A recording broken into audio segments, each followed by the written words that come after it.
I think I just found my outdoor foundation. See? Ito yung meron, ito yung wala. Get ready para i-test yung mga nabili natin ng 11-11 mga makeup. First, itatry natin tong Strokes. Sana tama yung nakuha kong shade.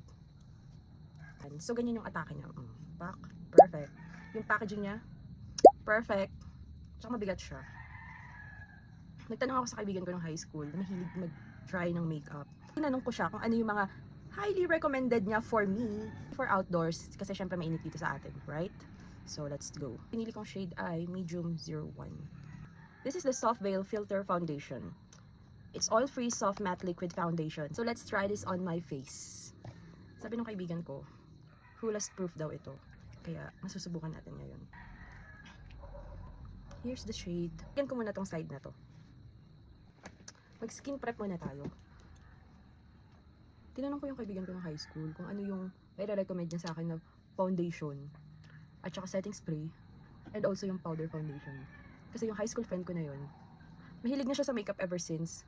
Kasi acne prone siya and kailangan niyang matakpan yung mga redness. Kasi sobrang puti niya, as in sobrang puti niya. Ako siya, sabi ko, anong may recommend mo sa akin na na foundation, setting spray, at saka powder foundation? Kasi nga, ang daming dumadaan sa FYP ko. And sa'yo lang ako maniniwala pag nag-recommend ka ng product. Kaya ayun, sinad niya sa akin yung mga list of foundations and mga local brand na effective and works on her skin. Hindi siya mabigat sa skin. Pero full coverage siya, in fairness. Nakakahiyang mag-reveal ng age, pero 30 plus na ako. I'm on my early 30s already, and naghahanap talaga ako ng products na would really work on my skin. Ito yung consistency niya, hindi siya masyadong thick, pero nakaka-cover siya.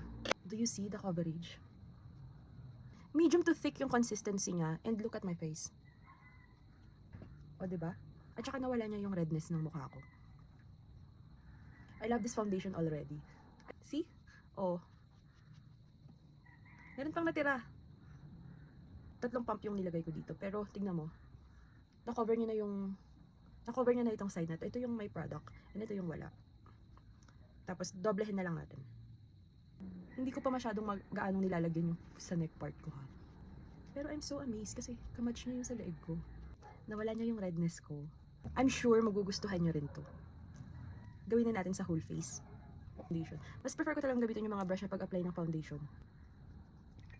Kasi pag yung brush yung ginamit mo, hindi masyadong na-absorb yung product sa makeup, sa applicator. Unlike sa sponge, ginagamit ko lang to kapag yung gusto ko magpantay siya. Pero yung paglapat ng product sa mukha, ganito ang ginagamit ko. Yung brush talaga. I already love this product. I think I found my outdoor foundation. Thank you so much na nag-recommend nito. I love you, BFF! 428 nung nilapat ko yung foundation sa mukha ko. And mamaya, tignan natin kung mahuhula siya. Wala naman akong ibang pupuntahan. Dito lang ako sa bahay. Pero, mag-part 2 tayo.